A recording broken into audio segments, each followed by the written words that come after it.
Suspense.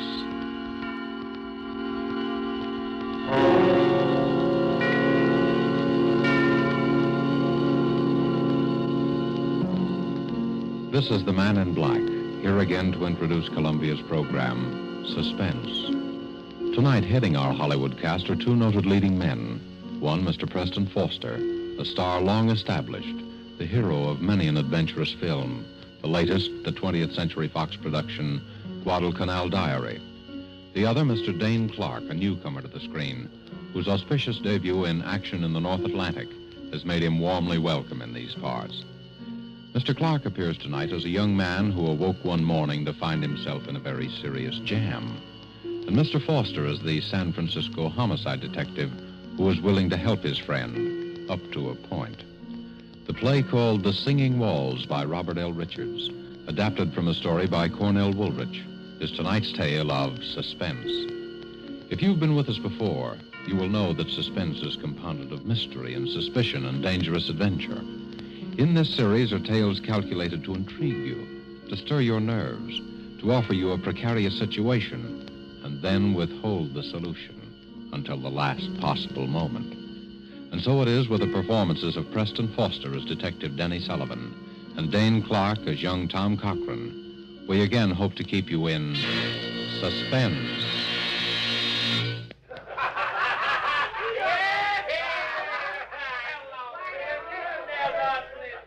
Have another. No, drink it all. There's lots more. So a guy named Joe brought you, huh? You come up here from Joe's place? What's that? Oh, you don't even know where Joe lives, huh? Me? No, I don't know either. I never seen Joe before in my life. How you feeling now, kid, huh? Sure, have a little more. It's good for what ails you. Ah, that's nothing. You're all right. Sure, I know. Let's get out of here. I know a better place. Come on, I'll help you.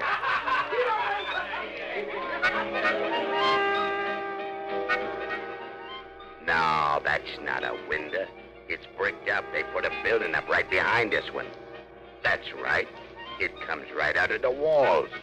Singing walls. Yeah, we got hot and cold running water here and singing walls.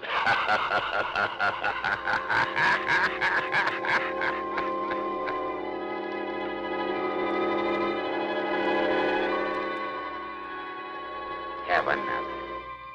Sure, bottoms up. That's the idea. Make yourself right at home. Hey, lie down. Lie down and take a little snooze. Sure, I'll be right back.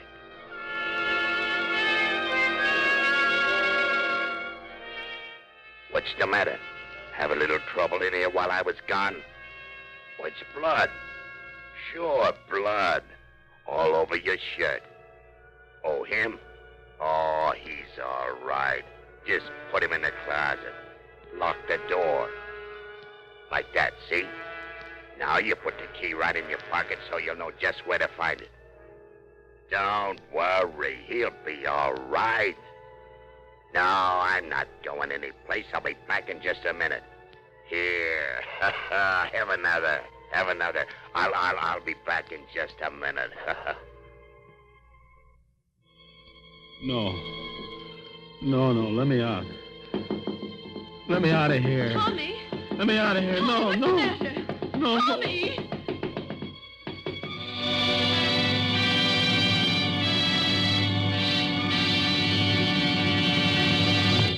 Tom! Tommy! Tommy, wake up! What? What is it? I've been knocking at your door the longest time. Huh? You were having a dream or something. Yeah, what time is it? It's way after noon. You came in pretty late. Did I?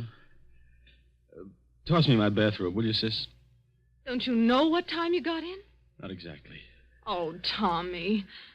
I know it's tough not having a job all these months, and I know you've tried.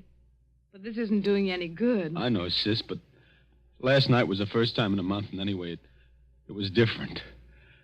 I had a few drinks, but it was different. Something happened. What do you mean something happened? Well, it wasn't just the drinks. They were doped or something. Oh, Tommy. No, look, sis, it's not just an alibi. I don't remember where I was or anything, only that just now I seem to be dreaming about it. About what? About last night. I could hear you banging on the door all the time I was dreaming. And then it seemed as though I wasn't dreaming at all, that I was remembering a lot of things. What sort of thing? Well, it was all mixed up. There was a guy with a kind of a frog voice that kept giving me drinks. And I was sort of floating. Then there was a place that music came out of the walls. There was something about blood on my shirt. The key to a closet. Why, Tommy, you're shaking like a leaf. Yeah. It was a pretty scary dream. If it was a dream. What you need is some good hot coffee. Now hurry up and get dressed and come on downstairs. Here, I'll get you out a clean shirt. Yeah, I'd better wear the old one. I've only worn it once. Oh, but it's all messy. Yeah, it does look kind of... Mildred. What? My shirt, give it to me. Now what's the matter? Look, Mildred, that's blood. Well, I guess it is. I know it is, just like it was in the Oh, dream. Tommy, don't be so silly. You must have hurt yourself somewhere. But I didn't. Look, there isn't a scratch on me.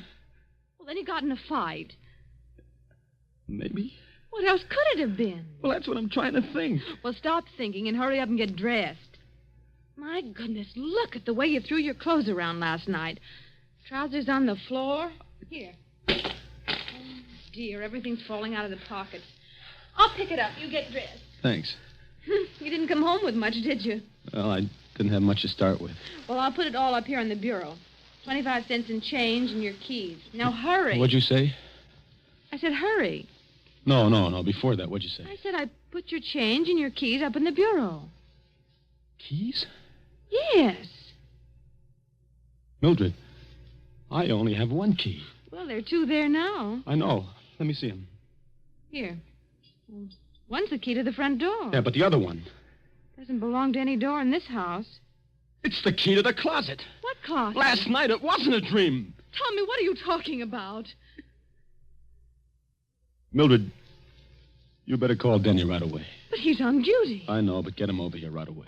Tommy, what is it? Last night, I think I killed a man.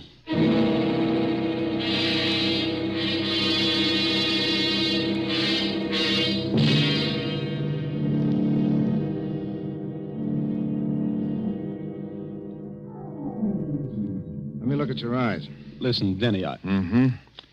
You were doped, all right. Well, I didn't know what it was. Never mind that now. How much do you remember? Look, Denny, I hated to bring you in on this, and I didn't know who else to go to. Skip it. What's the use of having a brother-in-law who's a cop if he can't help you once in a while? How much do you remember? Well, just what I've told you. Just like it was in the dream, only it wasn't a dream. You see, there was this guy, Joe, just some guy I'd known from someplace, I don't know where. See, I met him on the street, and he took me to the party. And then the guy with the frog voice began giving me drinks. And then everything got confused. And I was in another place with the singing walls and some harmonica playing or something. I don't even know whether it was in the same apartment even, but that's where the closet was. What about the guy you... The dead guy. Well, at first he wasn't there, and then he was. He was sort of slumped over in a big armchair. Then Frog Boys put him in a closet. That's what I remember. And then he left. And then I suddenly seemed to realize that the guy in the closet was dead, and that's why I got out of there.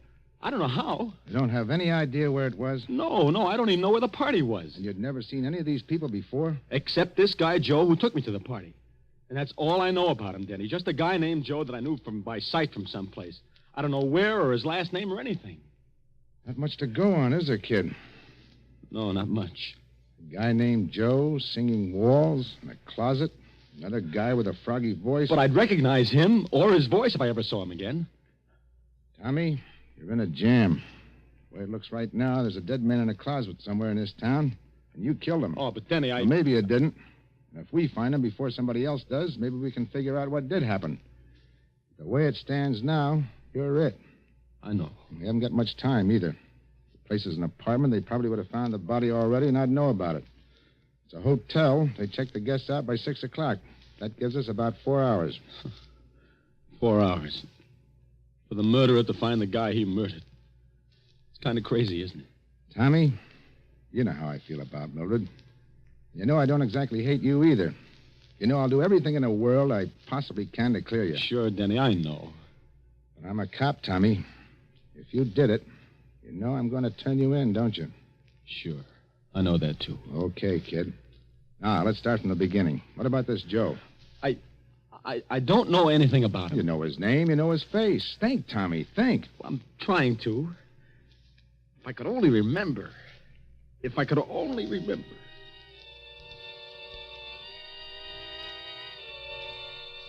So a guy named Joe brought you, huh? You come up here from Joe's place? What's that? Oh, you don't even know where Joe lives, huh? Me? No, I don't know either. I never seen Joe before in my life.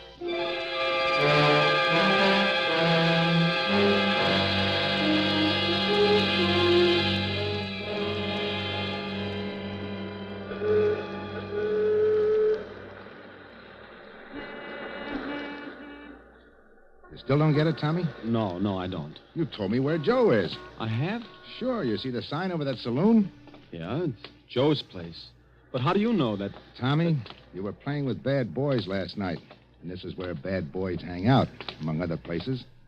It's got a name. It's run by a guy named Joe. He minds his own business, as far as we know, but his customers don't. So?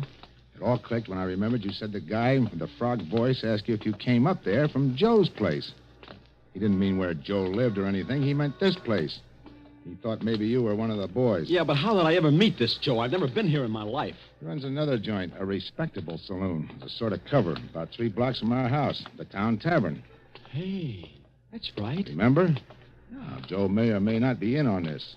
Frog Voice made a big play to you that he didn't know Joe. He'd never seen him before in his life.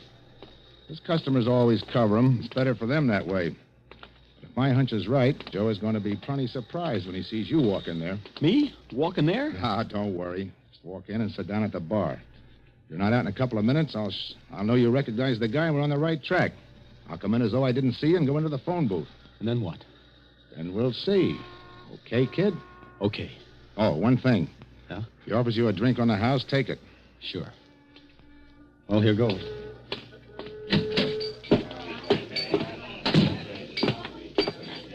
What'll it be, Mac? Here. Well, we got some. It doesn't matter. Suit yourself. Well, what do you know? Tell me. Hiya, Joe. Hey, what are you doing down in this part of town, kid? Oh, I had to come down to see a guy. I didn't know you had this place. Oh, just a little sideline. It's where I first started, you know. Sure, I know. One beer, that'll be 10 cents. Hey, no, none of that. You gotta have one on me, kid. A real drink. What'll you have? Well, Scotch? Okay. Scotch for the gentleman, Larry. The very best. You understand? Oh, yeah, sure. I'll take rye. Hey, Tommy. There was some party last night, huh? Yeah.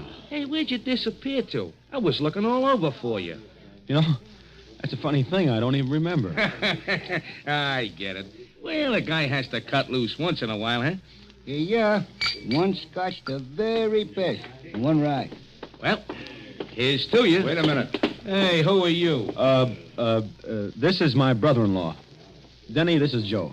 Say, you must have got those drinks mixed up. You never drink scotch, Tommy. You only drink rye. Yeah, that's right. Here, you take the rye and give Joe the scotch, and I'll take your beer. And I don't like scotch. I never touch it. Okay, I'll take it. Thanks. By the way, Joe, you haven't got a little bottle I could pour this into, have you? Say, who do you think you're kidding, bud? I'm from headquarters.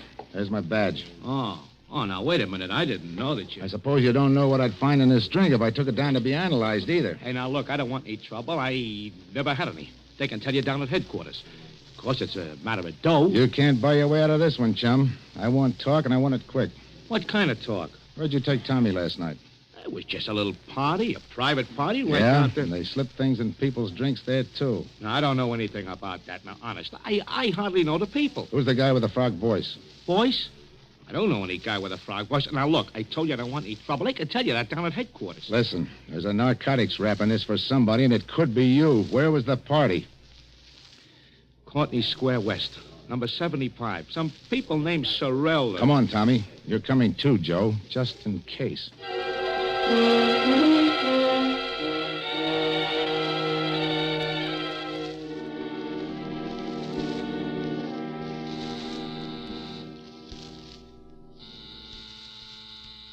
Sorrel, A.J. Does this look like the place, Tommy? Well, it looks like it. Could be. Everything has been so confused since last night, Well, this is it. It better be. Mrs. Sorrel? Yes? I'm from police headquarters. Oh? Mind if we come in and look around? Why, no. Come on, Tommy. You too, Joe. By the way, you two know each other? Oh, his face familiar. I think he's been here on a couple of parties. We kind of get crazy parties. All kinds of people wander in and out. Is that what the trouble is? It might be. You know anyone with a froggy voice? No, not that I can remember. Okay, let's look at the apartment. Well, this is the hall, of course. And here's the living room. Joe, you stay here in the hall. And you better be here when I get back. I'll be here. So this is the living room. Uh-huh. This is the bedroom. Looks kind of messy now. See anything? No. And over here's the kitchenette. I see. And that's about all there is to it.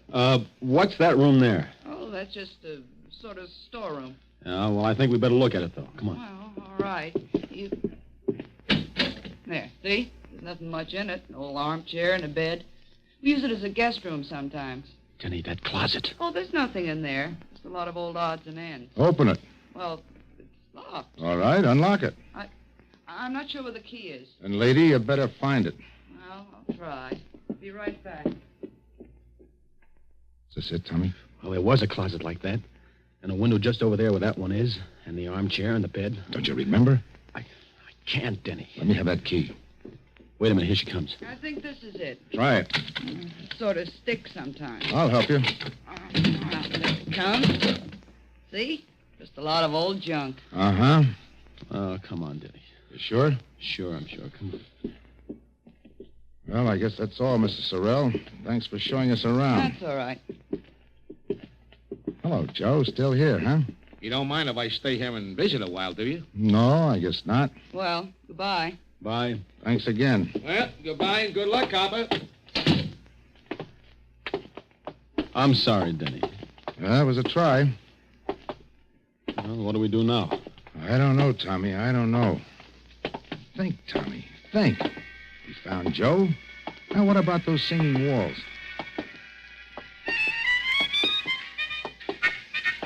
No, that's no window. That's right. It comes right out of the walls. We got hot and cold running water here and singing walls.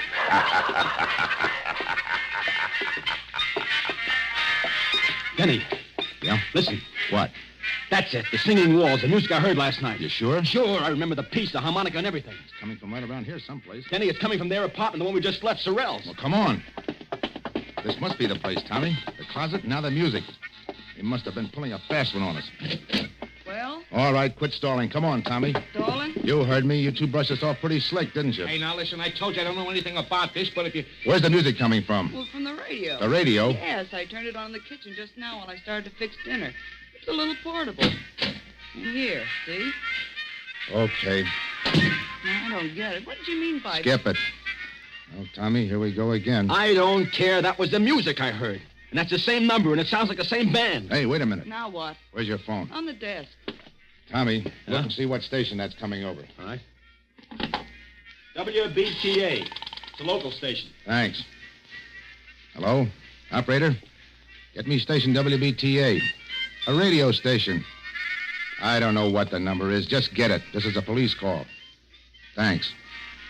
May be wrong, Tommy, but I got a hunch. Hello? WBTA? What's that band you've got on now? I don't care if it's an electrical transcription or a Mickey Mouse cartoon. What's the guy's name? What? Turn off that radio. Now, what was that guy's name? Yeah. Mm-hmm. Well, where can we get a hold of this guy? Where does he hang out? I see. 5 nights a week, huh? That include tonight? Thanks. He's a small-time band leader, Tom. Harmonica Hal and his Harmoneers, he calls himself, and he plays at a place called the Silver Slipper out in the concourse. Come on. Coming. You better get on that phone, Joe. You dumb, you would have to turn on that radio.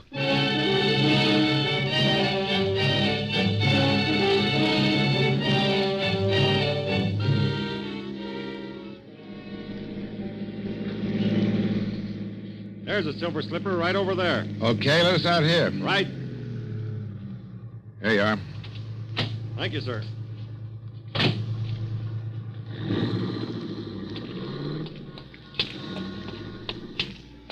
Familiar to you around here, Tommy? No. Oh, I'm afraid it's a bum steer, Denny. Look, kid, here's the way I figure this music deal. You may have heard a recording of this band the way you did a little while ago, but there's a good chance you actually heard the guy himself. Do you know what time it was when you heard it? Well, it was just night. That's all I know. All right. They don't make recordings often of unknown bands, and this Silver Slipper isn't on the air. So maybe you were out here someplace and heard the band itself. Maybe. I know it's kind of a long shot, kid, but right now it's the best we got. Let's case the joint. Okay. Don't look like there were any rooms with closets in the Silver Slipper. Say, what about that crummy-looking hotel next to it? Yeah, I was just thinking. If you were in a room with a closet and all that, and you really did hear this band, that hotel's the only place you could have been. Oh, I wish I could remember something. The shape you were in, you probably signed your own name, too. Come on. By the way, what time you got? 10 to 6. 10 to 6. Deadline's pretty close, kid. Yeah. This better be right. What a dump. If I could only remember. Well, there's the clerk. We'll see. Say, you got a guy named Tom Cochran here? Tom Cochran? I don't know. It's all right. We're friends of his. Let's see. When did he register? Last night? Sure, here it is. Tom Cochran and Ben Doyle, room 209. I don't think they're in, though. No? No. I've been ringing them to see if they were going to check out by 6. I was just going to send somebody up. Well, they were out at a big party last night. Probably haven't pulled themselves together yet. As a matter of fact, that's why we came to see him. Should I ring again? No, we'll sort of surprise them. Okay, right up those stairs. But they got to be out by 6 or pay for another night. We'll take care of that. Let's go, Tom. Denny, did you see that handwriting on the register? Yeah. It was mine, all right. This is it, Tommy. One way or another. Yeah. Here's 209. Don't put your hand on that doorknob. Oh, fingerprints. Use your handkerchief. It's locked. I got some keys. It's an easy lock. Here we go, kid. Denny, this is it. Close that door. Yeah. There's a closet. Give me the key. Here, you better hold my gun on that door just in case. All right. Denny, look out! He was just falling. He's dead. Oh, gee, this is awful. You remember now? Yeah. But I can't put it together. Let's have a look. Oh. Stabbed. Here's his driver's license. Benjamin Doyle. Oh, Give me it. Hello? Oh, yeah, we found him, all right. No, they're going to keep the room for another night. No. There's not a thing we want. We're in for it now, kid. Denny, look on the floor over there. Clasp knife, covered with blood. That's what did it, all right? Yeah. Hey. Yeah, I know. It's mine. Tommy, why didn't you tell me? Honest, Denny, I didn't even know I'd lost it until I just saw it there now. Fingerprints all over it. It's clear as though they'd been made in sealing wax. Right-handed, aren't you, Tommy? Yeah, right-handed. Let me see your right hand. Doesn't take an expert to read these. Those prints are yours, all right, kid. Yeah, I guess they are. And you still don't remember? Honest, Denny, I don't. Can you think of any other explanation? No, there's the guy with the frog voice, but I must have just dreamed them up. I don't know. Well, kid, I guess this is it. You did all you could, Denny. Don't feel bad. We can plead insanity or something. Maybe we can prove you were doped. Maybe. You better call headquarters, Denny. Let's get it over. All right. So where are you going? I don't want to phone from here. The clerk will listen in. There's no use getting all the wolves on us before we have to. Aren't you afraid that I'll... No. Oh, I won't. I'll just have him send a detective car. You won't have to go in the wagon. Thanks. Better let me have my gun. Sure. I'll be back. Lie down for a couple of minutes. You look kind of sick. I am.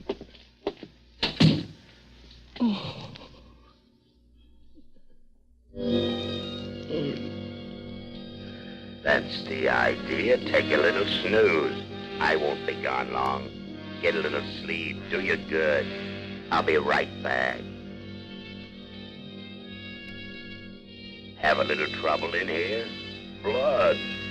Sure, blood. All over your shirt. Oh, he's all right. Put him in the closet. Lock the door. Key right in your pocket. I'm not going anyplace. Back in just a minute. Sure, I'll be right back. Be right back.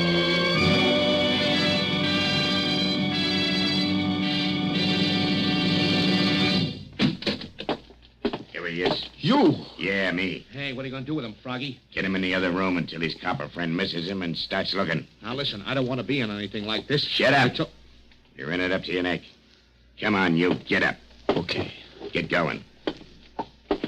Up the hall here. Open the other door, Joe. Sure. Get in there. That the guy, Frog? Yeah. Listen, Froggy, this don't look so good. There was people who knew you were getting ready to give it to Doyle, and... Sure. That's why I framed this guy. All the trouble I went to. Doped him and brought Doyle in there when he was out. Planted the key on him, bloodied him up, put the knife in his hand. I still don't see how he ever came to in time. Yeah, but he did. So what? We frame him again. Music. You like music, don't you? You're pretty sweet about music, ain't you? Well, for your information, that's harmonica hell rehearsing for the night. And in this room, it comes through the window. On account of there is a window. But in the other room, it comes through the walls. On account of there ain't no window. Catch on? Better close the window, Joe. No, wait a minute. Yeah, I do like music. You mind if a guy in a spot like I am hears a little music? What about it, Froggy? Sure. Leave it up and let's have music while we work. It'll cover up the noise if he makes any fuss. So what's the new angle? Knock him off. Dump him in the park. Dead by his own hand. Remorse. We leave the gun beside him and plant some of Doyle's stuff on him. Yeah, I got it. All right, get going. Tie him up. Right. Yeah. Put a handkerchief in his mouth. Yeah. Put a quarter on him. He's drunk, see?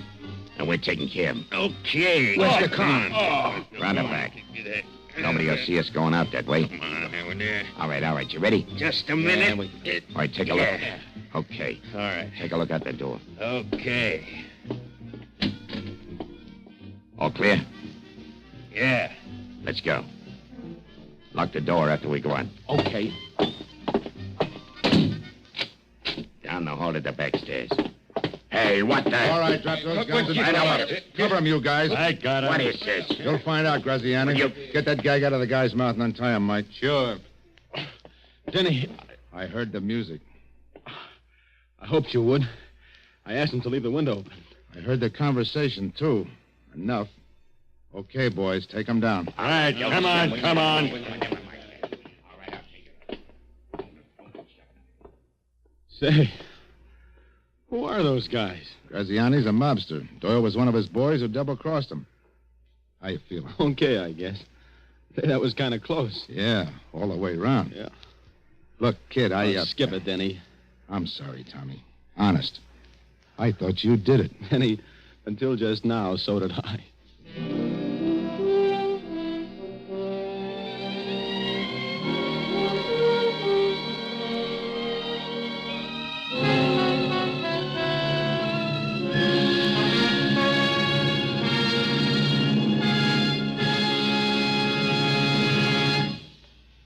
And so closes The Singing Walls, starring Preston Foster with Dane Clark.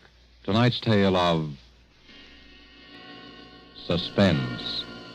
This is your narrator, the man in black, who conveys to you Columbia's invitation to spend this half hour in suspense with us again next week at this same time, when Miss Lillian Gish and Mr. Otto Kruger will star in the suspense play, Marry for Murder.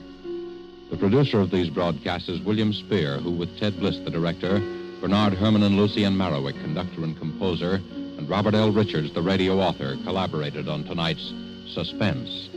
This is CBS, the Columbia Broadcasting System.